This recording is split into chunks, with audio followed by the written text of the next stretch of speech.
বাড়ির পাশেই তার ছোট্ট দোকান। প্রতি সকালে নিজের দোকানটি খুলে বসেন, শুরু হয় তার কাজ।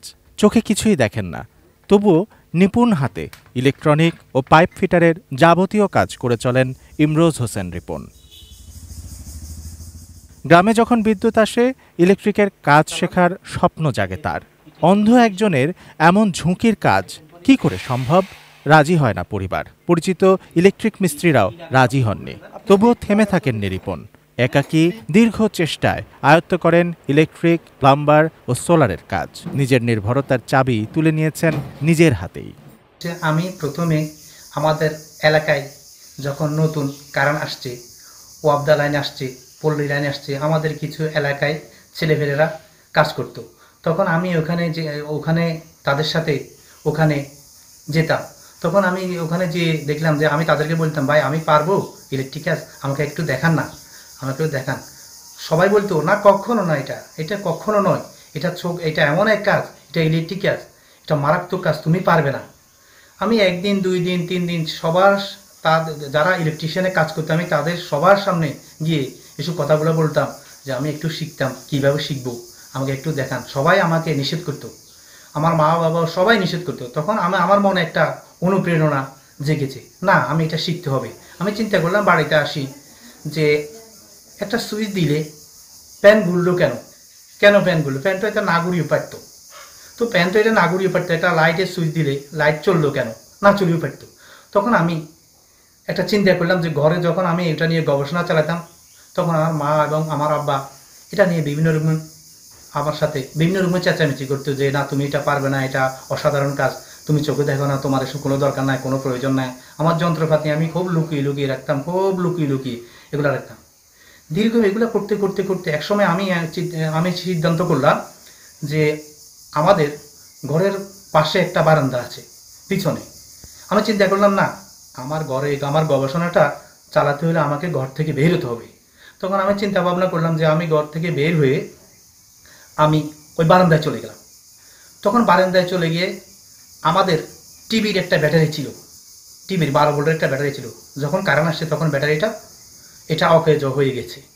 তখন আমি কি করলাম, ওই টিভির ব্যাটারি দিয়ে ক্ষুদ্র থেকে বৃহত্তম চিন্তা করে সুইচ বোর্ডগুলো কিনি, কোনটা থেকে কোনটা চলবে, কোনটা থেকে কোনটা চলবে না, কোনটা থেকে কোনটা দিলে হবে না, এগুলো গবেষণা করতে করতে করতে করতে ইনশাল্লাহ আমি এখন পুরোপুরি ইলেকট্রিক এবং প্লাম্বিং কাজ এবং সোলারের কাজ সম্পূর্ণভাবে আমি পারি। ইনশাল্লাহ যে কোনো কাজ হোক, আমি ইলেকট্রিক কাজ এবং সোলারের কাজ পারি, প্লাম্বিং কাজ পারি। বাড়ি কোম্পানিগঞ্জ উপজেলার চরহাজারী ইউনিয়নের 13 বাড়িতে। মরহুম আব্দুস সোবহানের 7 ছেলেমেয়ের মধ্যে চতুর্থ রিপন। 1 ছেলে, 1 মেয়ে ও স্ত্রীকে নিয়ে তার পরিপূর্ণ সংসার। ভাই বোনদের কয়েকজন প্রবাসী, মা 2 ছেলের সাথে আমেরিকায় থাকেন। সচ্ছল পরিবার, তবু সংসারের কারো ওপর নির্ভরশীল হননি তিনি। মসজিদের কাজ উনা করছে, তারপরে আপনার এই যে ফেসবখানা, উজুখানার, এগুলা সব উনি কিনা কাজ করছে। উনি মোবাইলে ঠিক করতে পারে, কারেন্টের কাম সব করতে পারে, ওয়ারিংয়ের।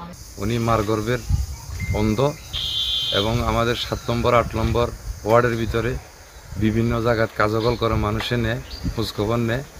তারপরে ইলেকট্রিক কামে মিয়া অনেক দক্ষতা, ইনশাল্লাহ এটাতে কোনো সমস্যা নেই।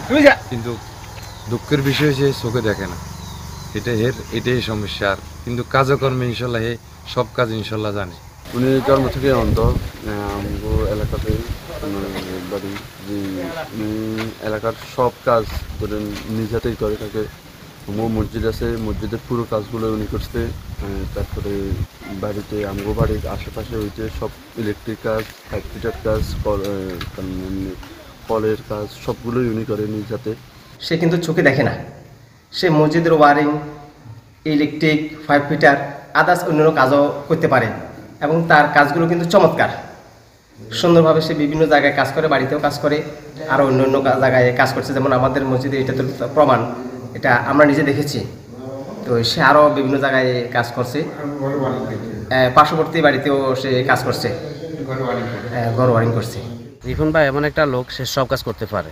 আপনার ইলেকট্রিক হাউস ওয়ার হইতে মোটর বাঁধানো হইতে 5 ফিটার হইতে সব কাজ করতে পারে। সে পারে এমন কোনো কাজ না, সে একা চলতে পারে, একা হাঁটতে পারে, সব তার নিজস্ব গতিতে চলে, কিন্তু কারো সাহায্য সে নেয় না। সে অন্ধ, জন্ম অন্ধ, কিন্তু সে অনেক কাজ করতে পারে। এবং তার যে আপনার প্রতিবন্ধী যে কার্ডটা আছে সেটার ব্যবস্থা আমরা করতে আছি, সরকার কর্তৃক হইতে আমরা একটা প্রতিবন্ধী ব্যবস্থা করে দিতে আছি, অতি শীঘ্রই এটা পাই যাবে ইনশাল্লাহ। গত 18 বছরে বেশ কয়েকটি মসজিদ সহ প্রায় 200 ঘরে ইলেকট্রিক কাজ করেছেন রিপন। চলাফেরা, গোসল, খাওয়া, নিজের সকল কাজ করেন নিজের হাতে, কারো সাহায্য ছাড়া। এখন পর্যন্ত সরকারি কোনো সহযোগিতা পাননি রিপন। সরকারের প্রতিবন্ধী ভাতা পেতে আগ্রহীও নন আত্মনির্ভরশীল এবং আত্মমর্যাদা সম্পন্ন মানুষটি। আমি যখন প্রথম এই কাজ শুরু করছি তখন মানুষ আমাকে কাজ দিত না। মানুষ আমাকে বলতো এটা খুবই ভয়ানক কাজ, এটা তুমি পারবে না, এটা চোখের প্রয়োজন, এটা চোখের প্রয়োজন, অনেক কিছুর প্রয়োজন। আমি সবাইকে বললাম না, এটা চোখের কোনো প্রয়োজন নাই, চোখ ছাড়াই আমি আপনাদেরকে দেখাবো কি কাজ পারি। যখন আমি আস্তে আস্তে দুই একটা কাজ করতে যখন দুই একটা কাজ অলরেডি আমি করেই ফেলেছি, দুই একটা কাজ, তখন বড় বড় যারা স্থানীয় ইলেকট্রিশিয়ান রয়েছে, স্থানীয় যারা রয়েছে তাদেরকে আমি চ্যালেঞ্জ করলাম যে আমি পারি না কোন কাজ, এটা আপনারা আমাকে বলতে হবে। পারি না সবই, আমি ইলেকট্রিকের কাজ, প্লাম্বিং কাজ, যে কোনো কাজ হোক আমি ইনশাল্লাহ ইলেকট্রিকের এবং প্লাম্বিং কাজ, সোলার কাজ এবং ইলেকট্রনিক্সের হালকা কাজ আমি পারি। আমি সবার সাথে চ্যালেঞ্জ করলাম, তখন আর মানুষ এখন আর ভয় পায় না। এখন আমি যে কোনো জায়গায় গেলে আমি কাজ পাই।